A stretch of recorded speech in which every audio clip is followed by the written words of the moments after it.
Varies in the density with the temperature, यानी temperature के साथ डेंसिटी में क्या चेंज आएगा। देखो सिंपल वे में हम देखें कि जैसे एक सब्सटेंस है, उसमें मॉलिक्यूल्स हैं।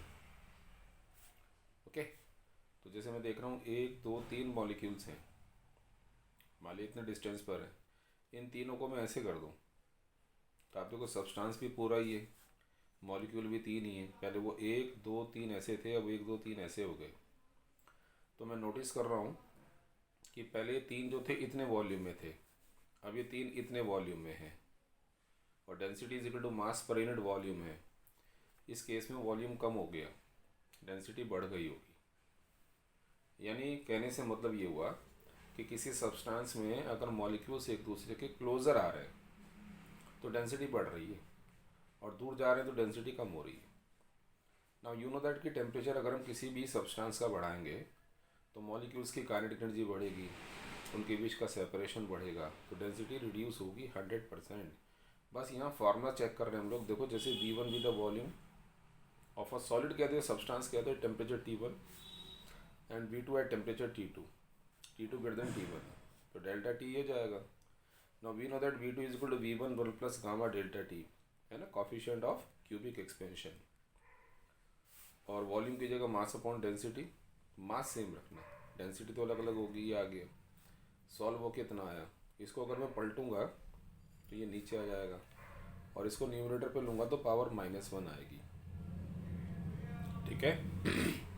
और बाइनोमियल थ्योरम में लगाऊंगा तो 1 plus x to the power n is equal to 1 plus n x, ये रहा n -1 into x.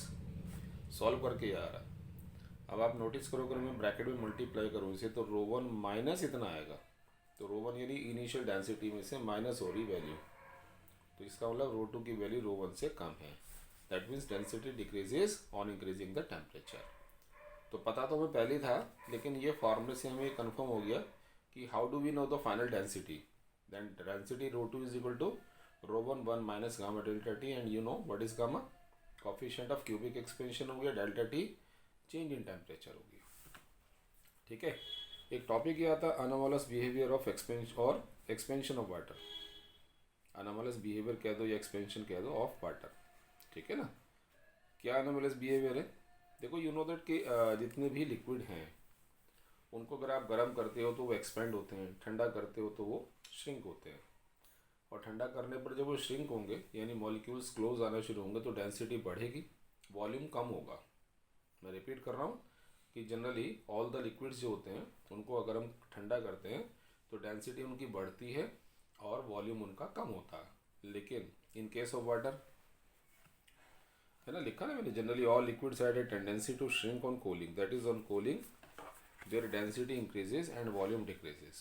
But in case of water, when it is cooled below 4 degree Celsius, यानी आप उसे 10 डिग्री सेल्सियस से ठंडा करना शुरू कर रहे हैं, 10 से 9 किया, 8 किया, 7 किया, है ना, 4 तक तो उसका बिहेवियर नॉर्मल है।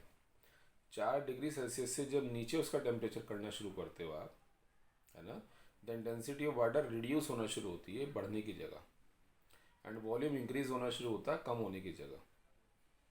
तो हो गया ना अनोमलस बिहेवियर, कि इसका जो बिहेवियर है, ये एक्सपेंशन है, वो अदर लिक्विड्स के रिस्पेक्ट में अलग हो गया, लेकिन between 4 degree Celsius to 0 degree Celsius, है ना, it is the anomalous expansion of water. तो इसका मतलब साफ साफ हो गया कि जब वो, मान लिया सपोज करो पानी का टेम्परेचर 20 था, आप 20 से उसके टेम्परेचर को रिड्यूस करते जा रहे हैं, डेंसिटी बढ़ती जा रही है, कहाँ तक, 4 तक, समझे ना। और 4 के बाद भी टेम्परेचर को रिड्यूस करोगे तो डेंसिटी अब कम होना शुरू हो जाएगी। तो बहुत साफ साफ समझ आ रहा है कि 4 डिग्री सेल्सियस पर इसकी डेंसिटी मैक्सिमम होगी। ये रहा ग्राफ, 4 पर देखो डेंसिटी सबसे ज़्यादा है, ये डेंसिटी, ये टेम्परेचर है। 0 पर डेंसिटी इतनी है, 0 से 4 के बीच बढ़ी और 4 के बाद कम होनी शुरू होगी। तो देख रहे हैं 4 पर डेंसिटी सबसे ज़्यादा है। In the same way volume को चेक करोगे तो 4 पर सबसे कम है। ग्राफ आपका सबसे नीचे आ रहा ना, यहाँ 4 से नीचे वॉल्यूम ज़्यादा है, 4 से ऊपर भी वॉल्यूम ज़्यादा है, 4 पर सबसे कम है। ठीक, तो so water has lowest volume and highest density of 4 degree Celsius.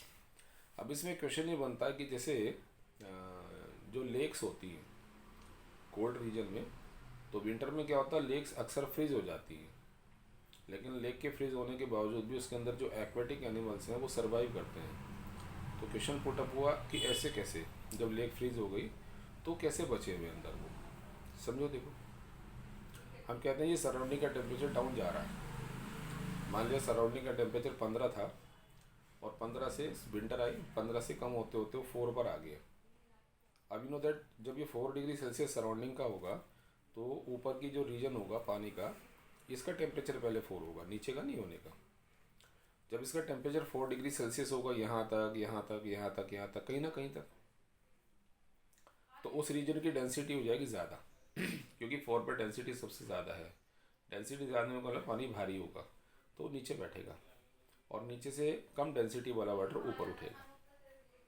फिर वो भी सराउंडिंग के कांटेक्ट में आएगा, उसका टेम्परेचर भी 4 होगा, उसकी डेंसिटी भी बढ़ेगी, फिर वो नीचे जाएगा, दूसरा ऊपर आएगा।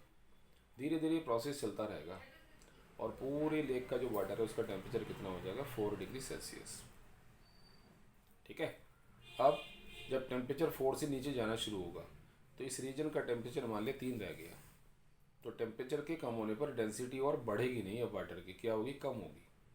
यानी ऊपर वाला पानी तो है 3 डिग्री सेल्सियस पर, नीचे वाला 4 पर है। समझे, नीचे वाला भारी है पानी क्योंकि डेंसिटी ज़्यादा, ऊपर वाला हल्का है तो वो नीचे नहीं आएगा, ऊपर वाला ऊपर ही रहेगा। फिर टेम्परेचर 2 हो गया, 1 हो गया, डेंसिटी कम ही हो रही है उसकी, तो वो ऊपर ही रहेगा। और 0 हो जाएगा जब, तो जम जाएगा वो। तो 0 पर क्या होगा, ये ऊपर वाला पानी फ्रीज हो जाएगा, लेकिन नीचे वाला पानी अभी भी कितने पर है, वो तो 4 पर ही है। समझ गए ना कि 4 डिग्री सेल्सियस पर डेंसिटी हाईएस्ट हुई, वो पानी नीचे मूव कर गया, नीचे से दूसरा पानी ऊपर आया जो लाइट डेंसिटी का था। ऐसी प्रोसेस चलता रहा, पूरे पानी का टेम्परेचर 4 हो गया, एग्रीड। अब जब 3 डिग्री सेल्सियस टेम्परेचर होगा सराउंडिंग का, 4 से नीचे यानी, तो इस लेयर का टेम्परेचर 3 हुआ, लेकिन उस लेयर की डेंसिटी बढ़ी नहीं, कम होगी उल्टा, तो वो ऊपर ही रहेगी। फिर 2 हो जाएगा तब भी ऊपर रहेगी, 1 हो जाएगा तब भी ऊपर रहेगी, 0 हो जाएगा फ्रीज हो जाएगी। लेकिन जब वो फ्रीज हो रही है तो नीचे वाला पोर्शन अभी भी कितने पर है, 4 पर ही है इसलिए लेक का कुछ रीजन तो फ्रीज होगा, लेकिन नीचे वाला जो पार्ट है वो अभी भी 4 डिग्री सेल्सियस पर, यानी पानी है वहाँ, और इसलिए वहाँ पर एक्वेटिक एनिमल क्या होंगे, सर्वाइव करेंगे।